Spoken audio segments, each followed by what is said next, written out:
은혜 나누실 말씀은 창세기 1장입니다. 창세기 1장 1절부터 5절까지 있는 말씀입니다. 창세기 1장이 몇 쪽에 있는지 말씀 안 드려도 되겠죠? 가장 앞에 있습니다. 1쪽에 있습니다. 창세기 1장 1절부터 5절까지 있는 말씀입니다. 다 찾으셨나요? 네, 그러면 제가 봉독해 드리겠습니다. 태초에 하나님이 천지를 창조하시니라. 땅이 혼돈하고 공허하며 흑암이 깊음 위에 있고 하나님의 영은 수면 위에 운행하시니라. 하나님이 이르시되 빛이 있으라 하시니 빛이 있었고 빛이 하나님이 보시기에 좋았더라. 하나님이 빛과 어둠을 나누사 하나님이 빛을 낮이라 부르시고 어둠을 밤이라 부르시니라. 저녁이 되고 아침이 되니 이는 첫째 날이니라. 아멘. 반갑습니다. 저는 오늘 창세기 1장 1절부터 5절까지 있는 말씀으로 태초에 하나님이 라는 제목으로 함께 은혜 나누는 시간 가져와 보려고 합니다. 우리가 성경을 읽을 때 가장 먼저 만나는 성경 구절이 뭡니까? 오늘 우리가 방금 본문에서 처음 읽었던 태초에 하나님이 천지를 창조하시니라 라는 어떤 이 말씀입니다.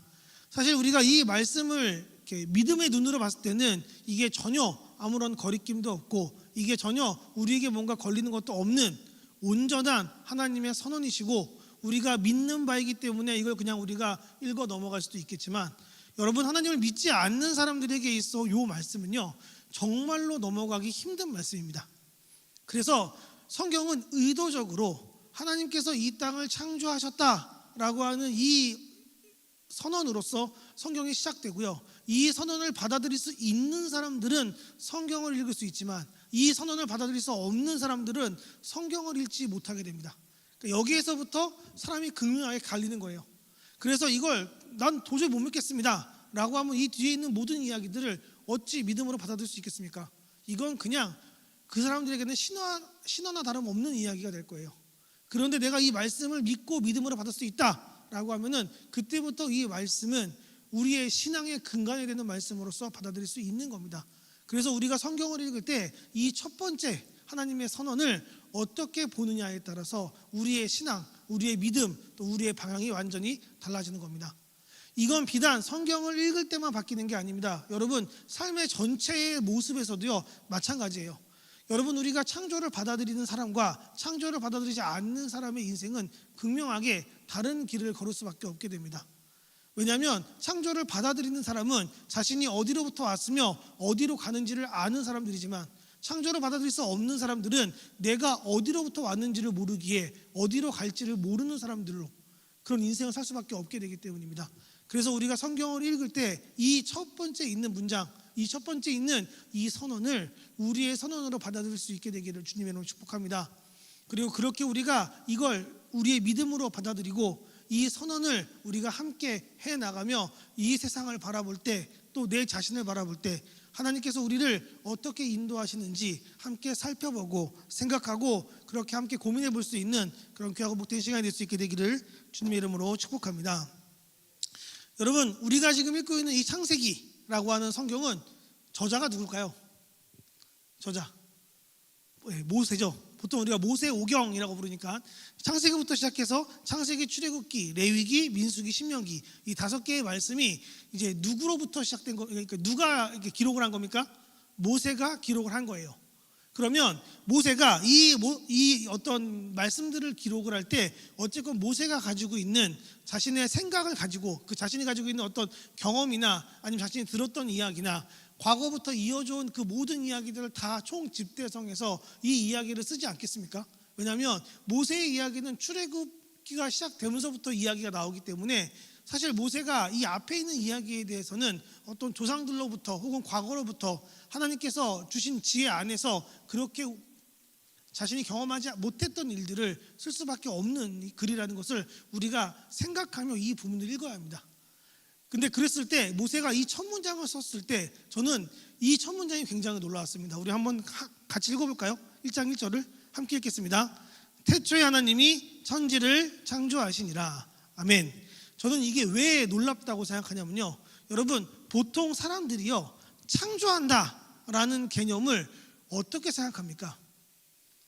보통 이렇게 생각합니다. 세상에 없던 물건을 만드는 것을 창조한다라고 이야기를 해요, 사람들은요. 그런데 사람들이 생각하는 창조의 개념은 반드시 뭐가 있어야 되죠? 진료가 있어야 됩니다. 그 앞에 이전에 이걸 만들 수 있는 재료가 필요해요. 이걸 가지고 다른 걸 만드는 걸 보통 우리가 우리 수준 안에서 창조라는 이야기를 꺼냅니다. 그런데 하나님은 성경에서 여기서 창조한다라는 표현을 쓰실 때 그 창조는요, 이 세상 가운데 있었던 어떤 물질을 가지고 하나님이 만들었다는 이야기로 선언되는 내용이 아닙니다. 이 내용은 어떤 내용이냐면 명확하게 성경에도 이렇게 기록되어 있습니다. 무에서 유를 창조했다. 여러분, 이 어떤 이야기는요, 사실 우리가 생각할 수 있는 어떤 범주의 상상 안에 있는 그런 이야기가 아닙니다. 그런데 왜 모세가 이 이야기를 그렇게 썼을까요? 하나님이 모세에게 이 땅의 근간을 그렇게 선언하셨기 때문입니다. 모세도 궁금했을 겁니다. 어떻게 우리가 존재하게 되었고, 어떻게 이 땅이 만들어졌고, 어떻게 이 땅에 있는 모든 것들이 이렇게 이 질서를 유지해가면서 움직일 수 있습니까? 라는 질문에 하나님은 이렇게 말씀하신 겁니다. 내가 아무것도 없던 그 무의 세상 속에서 이 온 세상을 창조하였다라는 말로 모세에게 말씀을 하신 겁니다. 그래서 그 이야기가 어쩌면 모세에게도 처음에는 믿어지기 힘들었을 이야기였을 겁니다. 아무것도 없는 곳에서 무언가 만들어진다고요? 아무것도 없는 곳에서 무언가 태어난다고요? 그 시작이 없는, 아무것도 없는 그런 상황에서 무언가 창조된다고요? 여러분, 그건 이 땅에서 이치를 벗어난 일 아닙니까? 그래서 모세도 그걸 처음에 받아들이기 어려웠을 수도 있어요. 그런데 모세가 이 땅에 있는 모든 창조된 것들을 바라보고 하나님의 말씀을 들은 바 그는 이런 고백을 하게 된 겁니다. 하나님은 실로 그런 일을 하셨습니다. 그래서 이렇게 모세가요, 창세기 1장 1절에 자신의 신앙 고백과도 같은 이 선언을요 딱 써놓은 거예요. 그래서 이것을 읽는 사람들도 마찬가지의 고민에 빠지게 됩니다. 우리가 이걸 받아들여야 됩니까? 우리가 이걸 믿어야 됩니까? 그런데 여러분, 이렇게 이 땅이 만약에 하나님이 창조했다라는 것을 부정하게 되면 사람들은 뭘 믿어야 될까요? 보통 사람들이 창조론에 반대 그러면 뭐라고 생각하죠? 진화론이라고 생각할 거예요. 그죠? 그런데 성경과 성경학자들은 그렇게 생각하지 않습니다. 여러분, 창조론의 반대는 진화론이 아닙니다. 창조의 반대는 뭔지 아십니까? 창조의 반대는 우연이에요. 이 땅을 하나님께서 하나님의 섭리로 만든 게 아니라 이 땅이 우연히 만들어졌다라고 하는 게 뭡니까? 창조에 반대되는 개념입니다. 그래서 여러분, 그 창조에 반대된 개념을 가지고 있는 사람들은 우연이라는 것에 자신들의 어떤 학문적 기반을 둬야 하기 때문에 아주 시간을 굉장히 길게 늘릴 수밖에 없어요. 왜냐하면 어떤 일이 우연히 갑자기 일어나게 되려면 아주 많은 숫자의 어떤 시행착오들이 있어야 되지 않겠습니까? 여러 어떤 일들이 막 벌어지다가 그 안에서 갑자기 우연히 어느 순간에 고정값이 딱 드러나는 거예요. 근데 이게 만들어지려면 시간이 길어야 될까요? 짧아야 될까요? 짧은 걸로는 안 됩니다. 왜냐하면 짧은 걸로는 증명할 수가 없으니까요. 그러니 시간이 무한대로 길어지는 겁니다. 그래서 보통 그 진화론을 가지고 있는 이 우연으로부터 이 우주가 비롯되었다라고 생각하는 사람들은요, 이 우주를 약 138억 년 전에 만들었다 그렇게 생각을 해요. 138억 년 전에. 여러분, 그게 지금 상상이나 할 수 있는 기간입니까? 굉장히 긴 기간이죠. 그런데 그런 기간에 하나님이 이 땅을 이 땅이 우연히 만들어졌다라는 이야기를 지금 하고 있는 겁니다. 그런데 여러분, 우리가 만약에 이 땅의 모든 것들이 다 우연히 만들어졌습니다, 어쩌다 보니 거기에 고정값이 만들어졌습니다 라고 이야기하기에는 너무 이상한 일들이 많이 있지 않습니까? 여러분, 지금 우리가 이 밟고 있는 이 지구, 살고 있는 이 지구가요, 태양과 우리 지구 사이에 그 자전축이 얼마나 기울어져 있죠? 잠깐 과학 시간 같은데 미안해요. 얼마나 기울어져 있죠? 약 23.5도 기울어져 있죠. 요거 기울어져 있지 않으면 지구에 어떤 일이 벌어집니까? 지구에 사계절은 없습니다.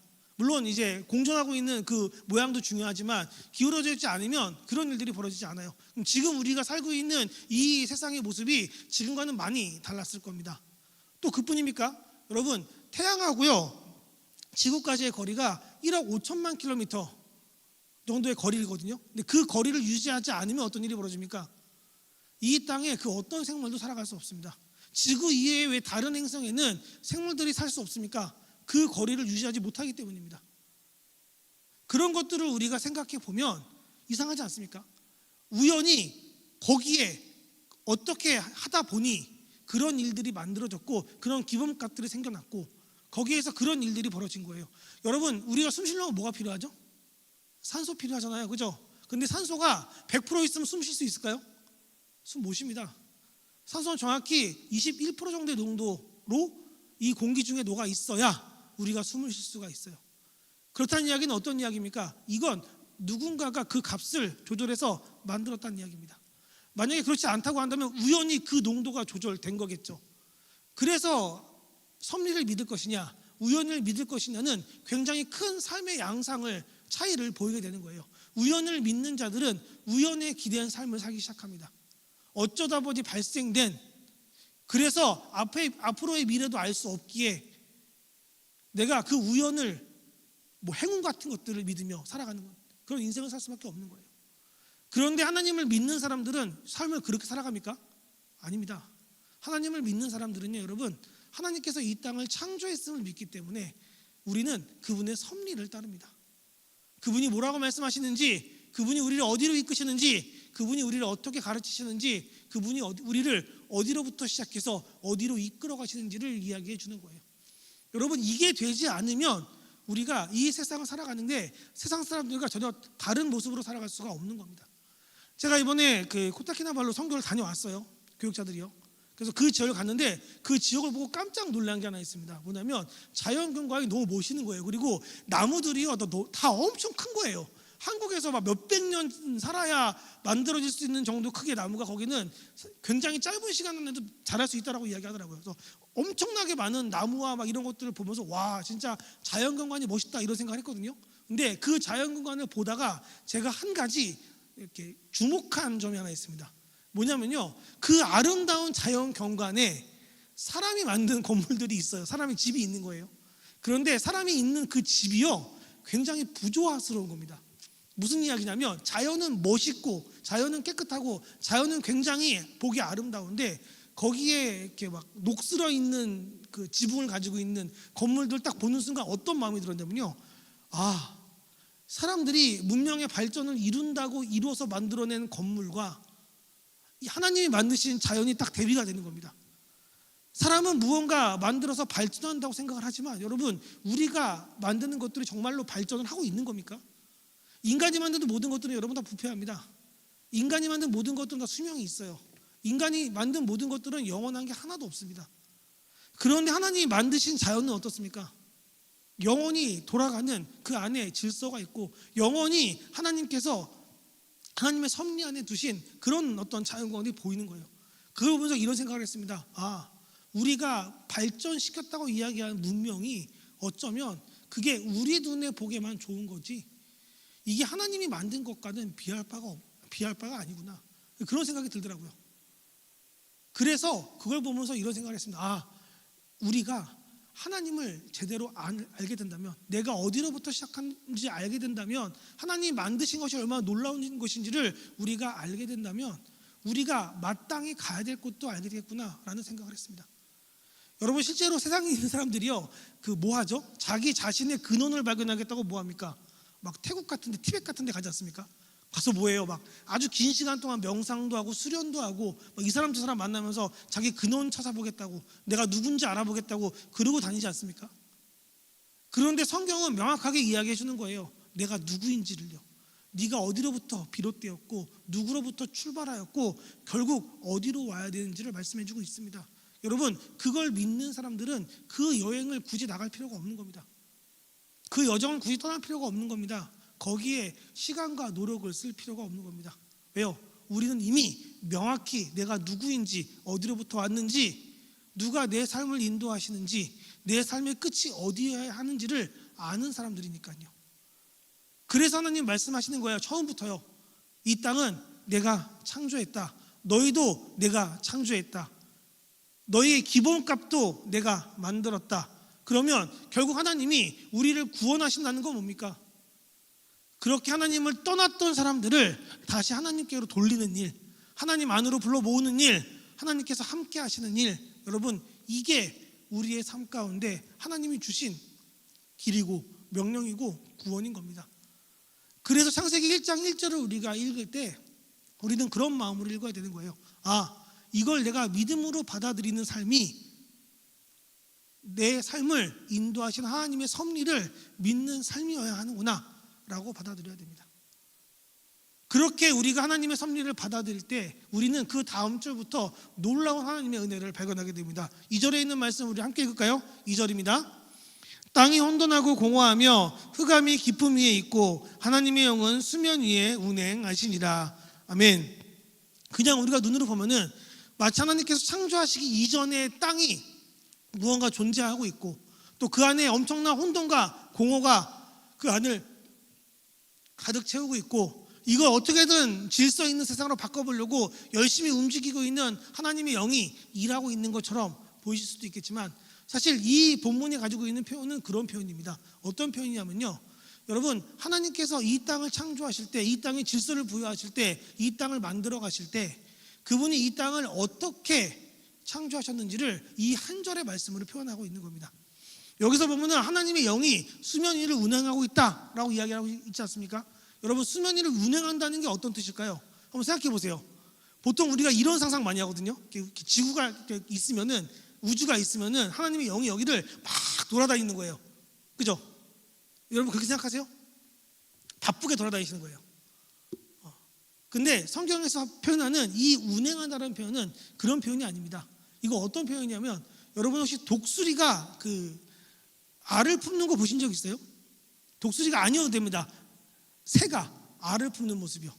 보통 이렇게 해요. 큰 새가 알을 품을 때 알을 바닥에 놓고 딱 앉아요, 위에. 그러면 어미의 온기가 느껴지는 건 알의 윗부분입니까? 아랫부분입니까? 윗부분이죠, 그죠? 그런데 만약에 그 상태에서 내가 그냥 알을 태어나게 했어요. 그럼 알의 온도가 어떻게 되죠? 위에는 뜨겁고 아래는 차갑겠죠. 그럼 새가 태어나면 어떻게 될까요? 입이 돌아가 있겠죠. 차가운 부분에 입이 돌아가 있지 않겠습니까? 좀 이상한 상태로 태어날 거예요. 위쪽은 자랐는데 아래쪽은 못 자랐어요. 근데 어미도 그걸 압니다. 그렇게 되면 안 된다는 걸. 그래서 어떻게 할까요? 어미는 자기의 발 아래서, 발 아래 알이 있으니까 이걸 계속 굴립니다. 그러면 알이 발 안에서 빙글빙글 돌면서 어떻게 되죠? 어미의 체온이 이 모든 알 전체에 다 스며드는 거예요. 이걸 잠시도 쉬지 않습니다. 왜냐하면 이거 잠시 쉬었다가는 어디 온기가 적게 들어가는 쪽이 있을까 봐요. 여러분 운행한다라는 표현이 그런 표현입니다. 하나님의 온기가, 하나님의 생명이 이 온 땅을 다 덮은 상태에서 구석구석 이 안에 하나님의 온기가 하나도 닿지 않는 곳이 없도록 하나님이 이 세상을 굴리고 계신 거예요. 그게 하나님이 수면 위를 운행한다라는 표현으로 써있는 단어의 뜻입니다. 그 얘기는 무슨 얘기입니까? 하나님이 이 땅을 창조하실 때 우리가 알고 있는 성부 하나님, 성자 예수님, 성령 하나님이요 각자 일하신 게 아니라는 겁니다. 여러분 보통 우리가 창세기에 보면 어떻게 해요? 이 구약에 있는 이야기는 성부 하나님이 일 다 하시고, 그리고 나중에 신약에 와서 예수님 오시면 뭐예요? 성자 예수님이 일하시고, 그리고 예수님 승천하신 다음에 그 뒤에는 뭡니까? 성령 하나님이 일하시는, 보통 그런 이미지로 우리가 성경 많이 보잖아요. 근데 성경은 그렇지 않습니다. 성경이 주장하는 바는 뭐냐면요, 여러분 창세기부터 시작해서 요한계시록까지 성부, 성자, 성령 하나님은 늘 함께 사역하십니다. 여기도 마찬가지예요. 성부 하나님이 이 땅을 창조하실 때 성령 하나님은 이 땅에 단 한 곳도 하나님의 온기가, 하나님의 생명의 기운이 닿지 않는 곳이 없게 하려고 그렇게 그 땅을 굴리며 자신의 온기를 전달해 주고 계셨어요. 그러면 여러분 예수님은 뭐하고 계셨을까요? 예수님은 어디에 계셨을까요? 이 창조 사역이에요. 요한복음에 보면 이런 말씀이 있습니다. 태초에 말씀이 계시니라. 그 말씀이 육신이 되신 분이 누구라고요? 예수님이라고요. 하나님이 이 땅을 창조하실 때 왜 말씀으로 창조했을까요? 그 의미가 뭘까요? 손으로 만질 수 있는데 귀찮아서 말로 창조하신 걸까요? 아닙니다. 말씀으로 창조했다라는 표현이 들어간 이유는 이렇습니다. 그 말씀이 예수님이기 때문입니다. 그래서 성경에 있는 이 말씀을 보면 우리가 알 수 있는 거예요. 창조 때부터 성부, 성자, 성령 하나님은 함께 사역하셨고 함께 이 땅을 창조하셨다는 것을요. 그래서 우리가 이 땅을 바라보면 놀라울 뿐인 겁니다. 왜냐하면 이게 삼위 하나님의 합작품이니까요. 그래서 우리가 이 땅을 바라보면 하나님의 온기와 하나님의 사랑과 하나님의 말씀을 함께 살펴볼 수 있게 되는 겁니다. 그래서 그런 이야기들로 이 이야기 2절까지 이야기가 쭉 차 있어요. 채워져 있어요. 그리고 나서 이제 이 이야기가 어디로 흘러갑니까? 첫 번째 창조에 대한 이야기가 나옵니다. 3절부터 5절입니다. 우리 함께 읽겠습니다. 하나님이 이르시되 빛이 있으라 하시니 빛이 있었고 빛이 하나님이 보시기에 좋았더라. 하나님이 빛과 어둠을 나누사 하나님이 빛을 낮이라 부르시고 어둠을 밤이라 부르시니라. 저녁이 되고 아침이 되니 이는 첫째 날이니라. 아멘. 여기서 처음에 하나님이 가장 먼저 만든 걸 뭐라고 이야기하시죠? 빛이 있으라 라고 이야기하지 않습니까? 그리고 나서 그 뒤에 만들어 가시는 걸 보면 여러분, 하나님이 질서를 세워나가시는 것을 우리가 보게 됩니다. 우리는 이 창조의 이야기들을 보면서 뭘 깨달을 수 있습니까? 그러면요, 하나님이 우리를 부르시는 것은요, 하나님이 빛 가운데로 우리를 인도하시는 겁니다. 그리고 더 나아가서 하나님이 우리에게 부여하시는 건 뭡니까? 하나님의 질서를 우리의 삶에 부여하시는 거예요. 그래서 우리가 창조를 믿는 우리의 삶을 살아가기 시작한다면 여러분, 그때부터 우리의 삶의 방향은요, 완전히 다른 질서를 향해 나아가기 시작합니다. 여러분, 만약에 이 땅에 있는 모든 것들이 하나님이 창조하신 겁니다 라는 믿음을 내가 가지고 있습니다. 그러면 여러분, 이 땅에 있는 모든 것들이 내 것이라고 부를 만한 것이 있습니까? 없죠. 우리가 그걸 고백할 수 있게 되었을 때 우리는 소유로부터 풀려나는 경험을 하게 됩니다. 소유로부터 자유함을 얻게 되는 경험을 하게 됩니다. 이 땅은 소유하기 위해 많은 것들을 포기하고 소유하기 위해 잔인한 일도 하며 소유하기 위해 다른 사람을 아프게도 하지만, 다른 사람을 공격하기도 하지만, 남의 것을 뺏기도 하지만, 여러분, 이 소유로부터 자유함을 누리는 사람들은요, 풀려난 사람들은요, 여러분, 거기에 연연하지 않습니다. 제가 성경을 보면서 깜짝 놀란 장면이 하나가 있어요. 뭐냐면 이삭입니다. 이삭 어떤 인생 살았죠? 하나님의 아들로, 죄송합니다. 아브라함의 아들로 그가 큰 축복과 큰 재산을 가지고 있었어요. 근데 그 이삭의 별명 뭔지 아시죠? 우물 파는 자예요.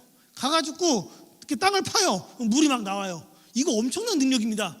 여러분 생각해 보세요. 지금도요, 그 우리 교회에서 예를 들어 캄보디아나 이런 데 우물 파주려고 가잖아요. 그러면 우물 파는 게 쉽습니까? 어려워요. 그 지질조사 다 해가지고 이 안에 물이 있는지 없는지 확인을 하고, 확인하고 팠는데 물이 안 나오는 경우도 허다해요. 그래서 보통 우물 하나 팔 때 그 한 마을이 먹을 수 있을 정도의 양의 우물 팔려면요, 적어도 한 지역에 1,000만 원 이상 들어갑니다. 왜요? 거기 지질조사 할 때 구멍 팠다가 메꿨다가 팠다가 메꿨다가 뚫었다가 메꿨다가 이거 계속 해야 되거든요. 진짜 어려운 일이에요. 근데 이삭은 어떻게 된 사람인지 가가지고 땅 파잖아요. 그러면 우물이 나와요. 물이 막 나와요. 그러면 그 주변에서 없던 우물이 생겼죠.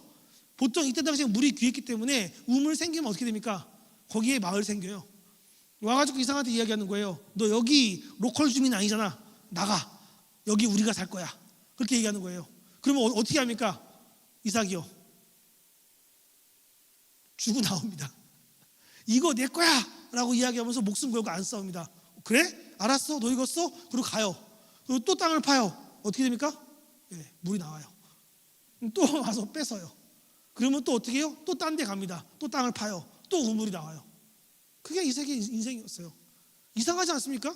저 사람은 화를 낼 줄 모르나? 저 사람은 왜 저렇게 다 뺏기면서 아무렇지도 않지? 어떻게 그럴 수 있습니까? 이삭이 착한 게 아니라요, 이삭은 알고 있는 겁니다.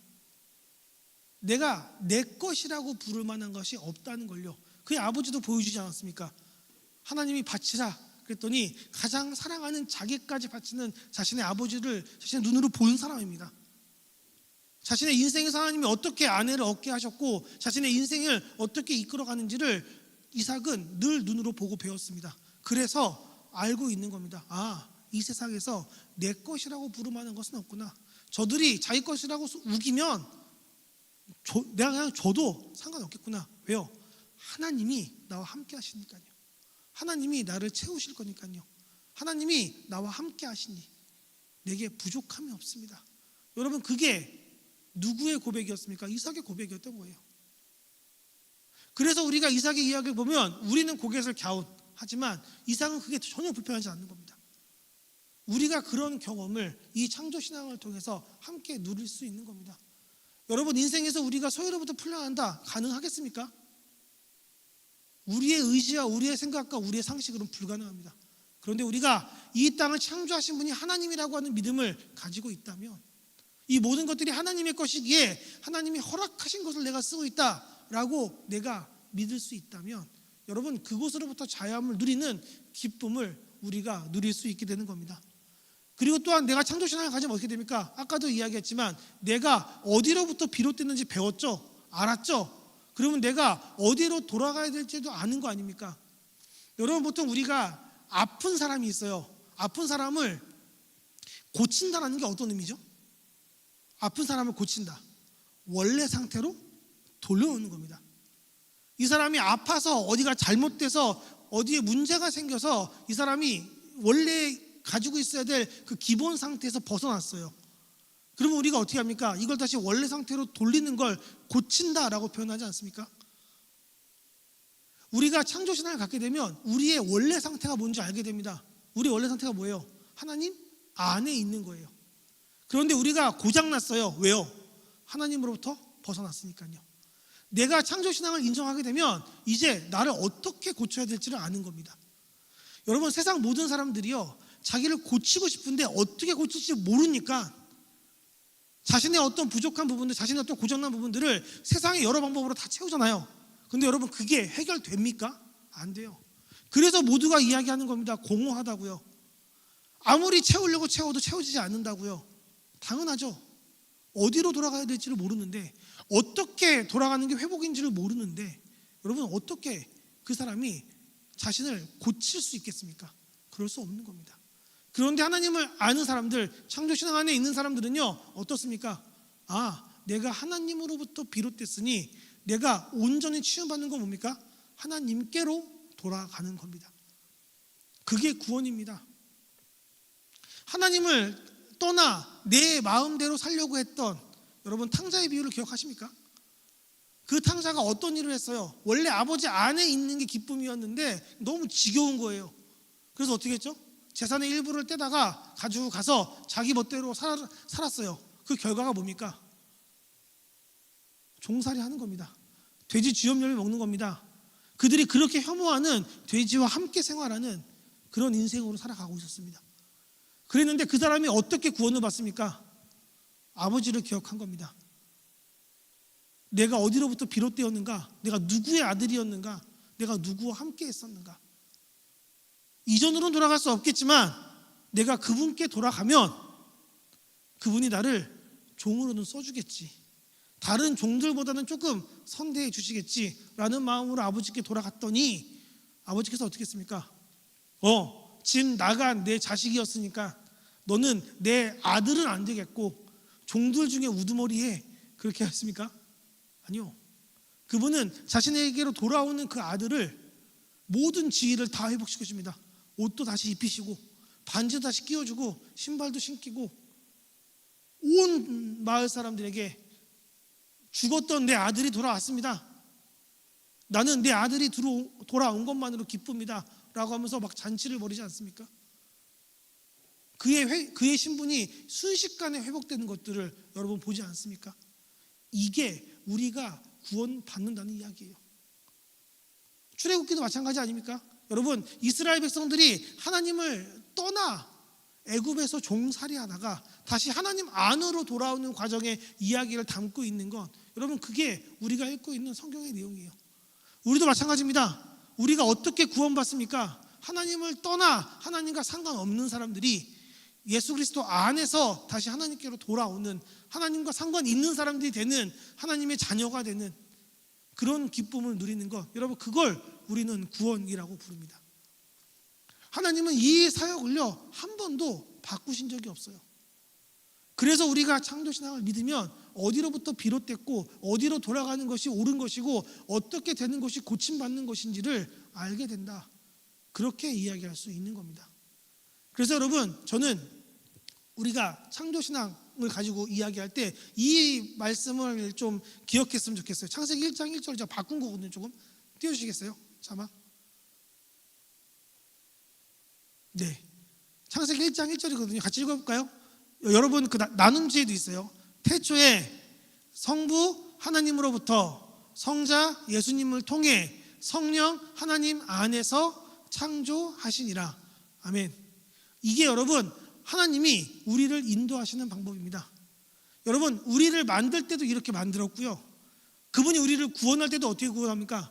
성부 하나님으로부터 성자 예수님을 통해 성령 하나님이 우리 안에서 우리를 어떻게 하시죠?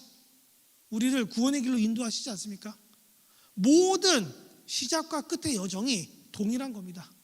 그분은 같은 방식으로 일하시고 같은 방식으로 우리를 부르시고 같은 방식으로 우리를 고치실 거예요. 이걸 믿음으로 고백할 수 있게 되었을 때 저는 믿습니다. 우리의 삶의 방향이 세상과는 다른 방향으로 가게 될 겁니다. 저는 우리 주안주와 함께 모든 청년부 여러분들이 그런 귀하고 복된 삶을 살 수 있게 되기를 주님의 이름으로 축복합니다. 그래서 여러분의 삶의 시작을 하나님으로 믿고 여러분의 삶의 끝도 하나님으로 믿고 여러분의 삶의 모든 여정이 하나님과 함께하는 시간임을 고백할 수 있는 우리 모두가 될 수 있게 되기를 축복합니다. 여러분, 그래서 여러분의 인생이 하나님과 관계없는 인생이 아닌 하나님 안에서 하나님을 통해서 하나님으로부터 시작되는 그런 귀하고 복된 인생이 될 수 있게 되기를 주님의 이름으로 축복합니다. 이 시간 함께 기도를 하겠습니다. 함께 기도하실 때 이런 마음으로 기도했으면 좋겠습니다. 주님, 오늘 우리가 말씀을 통해서 함께 은혜를 나눴던 것처럼 주님, 우리가 하나님으로부터 이 땅이 시작되었고 하나님으로부터 내가 시작되었고 하나님으로부터 이 모든 여정이 시작되었고 하나님께 이 모든 여정이 달려가고 있음을 고백합니다. 주님, 내 모든 삶이 하나님으로부터 비롯되었으니 하나님을 통해서 하나님 안에서 우리의 삶이 온전히 이루어질 수 있도록 아버지 붙드시고 인도하여 주옵소서. 우리의 삶을 책임지시고 인도하여 주옵소서. 우리를 이끌어 주시옵소서. 이런 귀하고 복된 마음으로 이 시간 다 같이 주여 한번 기도하겠습니다. 주여